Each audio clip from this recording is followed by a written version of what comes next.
পাছদিনা আকৌ মেডিকেল নিবলৈ ব্যৱস্থা কৰে। তাতে আকৌ পইচা অভাৱ, পইচা ধাৰত বিচাৰিলেও কোনেও মানুহে দিব নোখোজে। কাৰণ সকলোৱে ভাবে ক'ৰ পৰা ধাৰ মাৰিব, কিনো আছে সিহঁতৰ, সেইবাবে কোনেও নিদিয়ে। দেউতাকে কাম কৰি দিম বুলি লোকৰ ঘৰৰ পৰা পইচা আনি পাছদিনা মাক দেউতাকে ৰণটোক মেডিকেললৈ বুলি নিয়ে। ডাক্তৰে পৰীক্ষা কৰি চায়, কিন্তু নৰ্মেল পায়। বেমাৰ ধৰিবই নোৱাৰে। ল'ৰাটোকতো চাই থাকিবও নোৱাৰে। দেখি বেয়া লাগে, বিষত বাগৰি থাকে। সেয়েহে মাক দেউতাকে আকৌ আলোচনা কৰিলে বেলেগ মেডিকেল নিম বুলি। সেয়েহে দেউতাকে আকৌ পইচা বিচাৰি যায়। একে ঘৰততো নিদিয়ে, কাৰণ আগৰ ধাৰ মাৰিবই পৰা নাই। আকৌ বেলেগৰ ঘৰত যায়, কাম কৰি দিম বুলি আনে, আকৌ মেডিকেল নিয়ে। তাতো সেই একেই কথা, বেমাৰ ধৰিবই নোৱাৰে। ডাক্তৰে বেলেগ মেডিকেল লিখি দিলে। তাতো কম পইচা লৈতো যাব নোৱাৰে। সেইবাবে মাকে ভাবিলে মানুহজনেনো কিমান পইচা বিচাৰিব, ময়ো কাম কৰি ধাৰ মাৰি দিম বেমাৰ ভাল হ'লে। মই অলপ পইচা যোৱা মাৰি দিলেও বহুত। সেইবুলি মাকে পাছদিনা লোকৰ ঘৰত পইচা বিচাৰি যায়। কিছুমানে গুৰুত্ব নিদিয়ে, কিছুমানে ৰোৱা তোলাত মানুহ লাগিবই ভাবি পইচা দিয়ে, দিও কৈ পঠায়। সময়ত বিচাৰিলে কিন্তু আহিবই লাগিব, নাহিলে নহ'ব, অজুহাত দেখালেও নহ'ব বুলি কয়। মাকে কয়, ধাৰ খাইছোঁ যেতিয়া ধাৰটো খুজিবই লাগিব বাইদেউ। যেনেকৈ নহওক মই ৰুই তুলি ধাৰ মাৰি দিম দিয়ক। ল'ৰাটো ভাল হওক, সময়ত যে পাইছোঁ সেয়াই বহুত উপকাৰ বুলি কৈ ওলাই আহে। আহি মেডিকেল নিলে, ডাক্তৰক দেখালে। ডাক্তৰে পৰীক্ষা কৰিব দিলে। ৰিপৰ্টবোৰ চাই আকৌ নৰ্মেল পায়। বেমাৰ ধৰিবই নোৱাৰে। তথাপিও দৰৱ লিখি দিয়ে। দৰৱখিনি লৈ ঘৰলৈ যায়। মাকহঁতে ভাবে এই দৰৱখিনি খালে ভাল পাবও পাৰে বুলি খাব দিয়ে। অলপ ভাল হোৱা যেন পায়। মাকহঁতৰ মনটো ভাল লাগেহে, আকৌ হয় বিষ। সহ্য কৰিব নোৱাৰে। মাকে যে দেখি কি কৰোঁ কলৈ যাওঁ লাগে।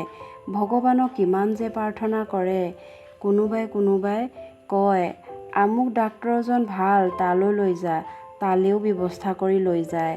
তাতো ভাল নহয়। মাটি বাৰী সকলো বন্ধকত দিলে। মাটিনো কি, ভাল হ'লে আকৌ ল'ব পাৰিব। মানুহৰ জীৱনটোহে আচল কথা। তেনেকৈ আকৌ মেডিকেল নিলে। বহুতত দেখালে, ক'তো ভাল নহয়। ৰণটো ৰাতিটো নুশুৱেই বিষত। মাকে ৰাতিটো বহি থাকে।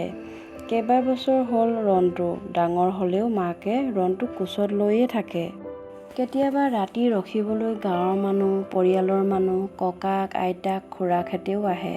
ৰাতিটো আহি বহি থাকে ৰণটোৰ ওচৰতে। ৰণটোৰ অৱস্থা দেখি কিছুমানে আশা এৰি দিছিল সি জীয়াই নাথাকিব বুলি। ঘৰৰ সকলো মানুহে আশা এৰা নাছিল। সিহঁতৰ বিশ্বাস আছিল ভাল হ'ব বুলি। ভগৱানক সদায় প্ৰাৰ্থনা কৰে পুৱা গধূলি, কিবা ৰাস্তা দেখুৱাই দিয়া বুলি। এখন মেডিকেলো নাই যে নেদেখুৱাকৈ থাকিবলৈ। সকলোতে দেখালে। এদিনাখন আকৌ কি হ'ল, ৰীমাহঁতৰ গাঁৱৰ মানুহ এঘৰত সকাম পাতিছিল। ৰীমাহঁতৰ ঘৰত সকলোকে মাতিছিল। নগ'লেও নহয়, গাঁৱৰ মানুহ। আমি গ'লেহে আমাৰ ঘৰলৈ কিবা পাতিলে আহিব বুলি ৰীমাৰ দেউতাক যাব ল'লে। ৰীমাই দৌৰি আহি দেউতাকক পাছফালৰ পৰা আহি ক'ত যোৱা, ময়ো যাম বুলি ধৰিছিল। দেউতাকে খঙত ৰীমাক এক গছক মাৰি দিলে। ৰীমা মাত কথা নাইকিয়া হৈ গৈছিল। মুখখন ৰঙা পৰি গ'ল। মাকহঁতে তুলি ঘূৰাই ফুৰিছিল। উশাহটো হেৰাই গৈছিল। মাত কথা নাইকিয়া হৈ গৈছিল। দেউতাকেও ভয় খাইছিল। বাইকজনী মানে সীমা অলপ ডাঙৰ আছিল। সকলো কথা বুজি পোৱা হৈছিল। তাই কান্দি কান্দি পিঠিখন মোহাৰি দিলে। ছোৱালীজনী ভাল হ'ল। উশাহটো পুনৰ ঘূৰি আহিল।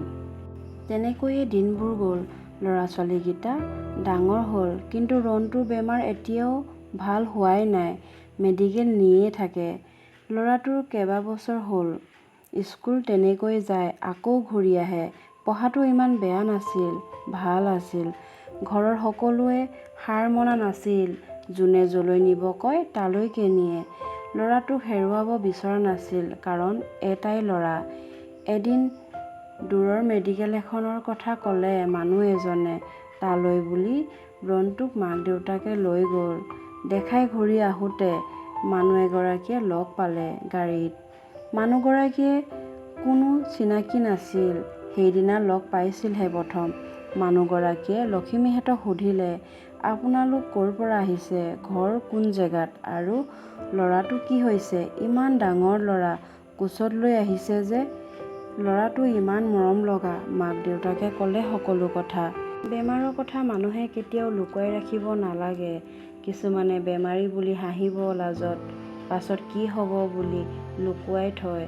বেমাৰৰ কথা ক'লে কিবা উপায় দিব পাৰে বুলি মাক দেউতাকে সকলো কথা ক'লে খুলি। ৰন্টু জন্ম হোৱাৰ পৰা ঠিকেই আছিলে, একো বেমাৰেই নাছিলে তাৰ। 5 বছৰমান বয়সৰ পৰা কিনো লাগিলে নাজানো, পেটৰ বিষত বাগৰি থাকে বিচনাত, কেতিয়াবা মাটিত। এই ভাল আৰু এই বেয়া হয়। বিষত আমাৰ দেখি কেনে ক'লৈ যাওঁ, কি কৰোঁ তেনেকুৱা লাগে। দেখি ৰাতিটো নুশুৱেই। কেতিয়াবা মই কোচত লৈ বহি থাকোঁ, কেতিয়াবা কোচত লৈ ঘূৰি ফুৰোঁ। যেনেকৈ নহওক সি আৰাম পাওক বুলি। মোৰ গা বিষ হৈ যায়গৈ। ইয়াৰ লগতে ক্ষীণাই গ'লোঁ। আগত মোৰ চেহেৰা এনে নাছিলে। মেডিকেল নিয়ে আছোঁ ইমান বছৰে, এখন মেডিকেলো নাই যে নিয়া ক'বলৈ। সকলোতে দেখালোঁ, ক'তো ভাল পোৱা নাই। যোনে য'লৈ যাব কয়, যাকে দেখাব কয়, মই তাতেই দেখাইছোঁ। চোৱা চিতা কৰাবোৰতো আছেই। সকলো নিয়ম কৰিলোঁ। ডাক্তৰে বেমাৰেই ধৰিব নোৱাৰে। ৰিপৰ্টত নৰ্মেল পায়। কিহতনো কিখনে পালে নাজানো। কিনো পাপ কৰিছিলোঁ আমি। দেউতাকে হাজিৰাহে কৰে, ক'ৰ পৰা কি কৰিব। মেডিকেল নি আছোঁ আমিহে জানো। মাটি বাৰী বন্ধকত দি শেষ। লোকৰ ঘৰ ৰোৱা তোলা কৰি ধাৰ মাৰি দিম বুলি আগতীয়াকৈ পইচা আনি মেডিকেল নি আছোঁ। আনফালে দেউতাকেও কাম কৰি ধাৰ মাৰি দিম বুলি আগতীয়াকৈ পইচা আনি মেডিকেল কৰিছোঁ। চাই থাকিবতো নোৱাৰোঁ এইদৰে। আমি কিমান কষ্ট পাইছোঁ, সিটো তাতোতকৈ বেছি কষ্ট পাইছে বিষত। ইমান সৰু ল'ৰা। মোৰ ছোৱালী দুজনী আছে, এজনী ইয়াতকৈ ডাঙৰ, এজনী ইয়াতকৈ সৰু। ছোৱালী যে সিহঁতি বহুত কথা বুজি পায়, সিহঁতক গুৰুত্বই দিব পৰা নাই। ইয়াৰ লগত লাগি থাকোঁতে গৈছে। সিহঁতি নিজেই ভাত বনায়, সকলো কৰে ঘৰৰ কাম। মাকজনীয়ে সকলো কথা খুলি ক'লে। কান্দি কান্দি মানুহগৰাকী শুনি বহুত দুখ লাগিছিল। মানুহগৰাকীয়ে বেজৰ কাম কৰিব জানে। মানুহগৰাকীয়ে ক'লে, এইবাৰ ল'ৰাটোৰ ভাল হৈ যাব। যি কষ্ট খালে আৰু কষ্ট নাখায়। মই কথা দিছোঁ বুলি ক'লে। মাক দেউতাকে শুনি আচৰিত হ'ল আৰু ক'লে, ভাল হৈ যাব বুলি কেনেকৈ জানিলে বুলি সুধিলে। মানুহগৰাকীয়ে ক'লে, মই ভাল কৰি দিম, কথা দিছোঁ। আগতে যদি পালোঁ হয়, ইমান কষ্ট কোনেও নাখালে হয় আৰু পইচাও খৰচ নহ'ল হয়। ভগৱানে পৰীক্ষা কৰি চাইছে, পাছত সুখ হ'ব, চিন্তা নকৰিব। ল'ৰাটো ডাঙৰ হ'লে সি বুজি পাব, সি চাব এদিনতো এইবোৰ কথা মনত পৰিব। নহ'লেও কোনোবাইতো তাক ক'ব। মাকে কয়, নাজানো মোৰ কপালত সুখ আছে নে নাই। বিয়া সোমোৱাৰ পৰা কেৱল দুখ কষ্ট। ল'ৰা ছোৱালী ডাঙৰ হ'লে বুজি নাপালে আৰু বেয়া লাগিব, জীয়াই থাকিব মন নাযাব। ছোৱালী দুজনী ডাঙৰ হ'লে বিয়াই দি দিম। ভাল হ'লেও বেয়া হ'লেও তাতে খাব। মোক বুজি নাপালেও সিহঁতিও এদিন মাক হ'ব, তেতিয়াই বুজি পাব মায়ে আমাকো এইদৰেই ডাঙৰ কৰিছিল বুলি। কিন্তু ল'ৰাটোৱে বাৰু বুজি পাবনে নাই? কিছুমান ল'ৰাই বিয়া পাতিলে মাক দেউতাকক পাহৰি থাকে। লোকৰজনীক দুখিব নাযাওঁ। নিজৰ ল'ৰাটোৱে আগৰ পৰা দেখি আহিছে, ল'ৰা ছোৱালীৰ লগত কি কৰি কেনেকৈ ডাঙৰ কৰিছোঁ। লোকৰজনীয়ে শেষতহে পাবহি। ল'ৰা ছোৱালীকেইটা বহুত মিল সৰুৰ পৰা। ইটোৱে নাখালে সিটোৱেও নাখায়। গোটেইকেইটাই লগৰ বন্ধুৰ দৰে থাকে। ক'ত কি ঘটে সকলো হাঁহি ধেমালি কৰি পাতি থাকেহি। দেখিয়ে ভাল লাগে। সকলো মানুহে কয়, ল'ৰা ছোৱালীকেইটা ইমান মৰমীয়াল আৰু ইমান মিল। ককায়েক বায়েক ভনীয়েক বুলি নকয় দেই। ভগৱানক প্ৰাৰ্থনা কৰোঁ সদায় যেন ইহঁতি এইদৰে থাকে, ডাঙৰ হোৱাৰ পাছতো। ইহঁতি যদি নিজৰ জেগাত থাকে একো নাই, সম্পৰ্কটো ভাল হৈয়ে থাকিব। তেনেকৈয়ে দুয়োগৰাকীয়ে মনৰ কথা পাতি আহি আছে। লক্ষ্মীয়ে মানুহগৰাকীক ক'লে, মা, পাৰে যদি আমাৰ ল'ৰাটোক ভাল কৰি দিয়ক। ভাল হ'লে যি লাগে তাকেই দিম। আমাৰ ল'ৰাটো ভাল হ'লে মোক একো নালাগে বুলি কয়। মানুহগৰাকীয়ে তেওঁৰ ঘৰৰ ঠিকনা দি ক'লে, আমাৰ ঘৰলৈ আহিব ল'ৰাটোক লগত লৈ। মই ঠিক কৰি দিম, চিন্তা কৰিব নালাগে। যিমান কষ্ট পাব লগা আছিল পালেই, আৰু নাপায়। লক্ষ্মীহেঁতে শুনি বহুত সন্তোষ পালে। তেনেকৈয়ে কথা পাতি পাতি আহোঁতে ঘৰ পালেহি। লক্ষ্মীহেঁত তেওঁ নিজৰ ঘৰলৈ গ'ল।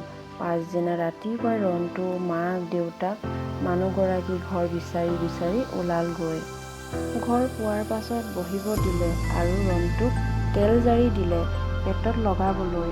আৰু ৰন্টুৰ মাক দেউতাকক ক'লে, আপোনালোকে বৃহস্পতিবাৰে ব্ৰত ৰাখিব, মাছ মাংস নাখাব, ঘৰত নোসোমোৱাব।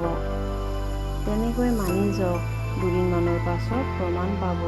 বহুত কষ্ট খালে আৰু কষ্ট নাখায় বুলি কয় আৰু ৰন্টুক মূৰটো মোহাৰি কয়, বাবু বহুত কষ্ট খালা। মাহঁতেও বহুত কষ্ট খালে আৰু কাৰো কষ্ট নহয়। তুমি ডাঙৰ হ'লে মা দেউতাক পাহৰি নাযাবা দেই। চাবা মা দেউতাই কিমান কষ্ট কৰি আহিছে, দেখাজনে দেখিয়ে আহিছে। মা দেউতাক পাহৰি গ'লে হাও লাগিব। মাক দেউতাকৰ মনত দুখ দিলে মাক দেউতাকে হাও নিদিলেও লাগে। কেতিয়া ক'ত তুমি নিজেই নাজানিবা। ভালদৰে পঢ়া শুনা কৰিবা। চাকৰি হওক বা বিজনেছ কিবা এটাতো কৰিব লাগিব। মা দেউতাক চাব লাগিব। তুমিও ল'ৰা জনম লৈছা। ডাঙৰ হ'লে মাক দেউতাক তুমিয়ে চাব লাগিব। ডাঙৰ হ'লে তুমিও বিয়া পাতিবা, তোমাৰো ল'ৰা ছোৱালী হ'ব, সংসাৰ হ'ব। তুমি মাক দেউতাক নাচালে তোমাৰ ল'ৰা ছোৱালীয়েও তোমাক তেনে ব্যৱহাৰেই কৰিব। মনত ৰাখিবা দেই বুলি কয়। আটাইকেইটাই ঘৰলৈ বুলি আহিব লয়। আহিব লওঁতে ৰন্টুৱে আৰু মাকে মানুহগৰাকী সেৱা কাঢ়িছে। লক্ষ্মীয়ে কয়, আমাৰ বাবে আপুনিয়ে ভগৱান। আৰু পাছদিনা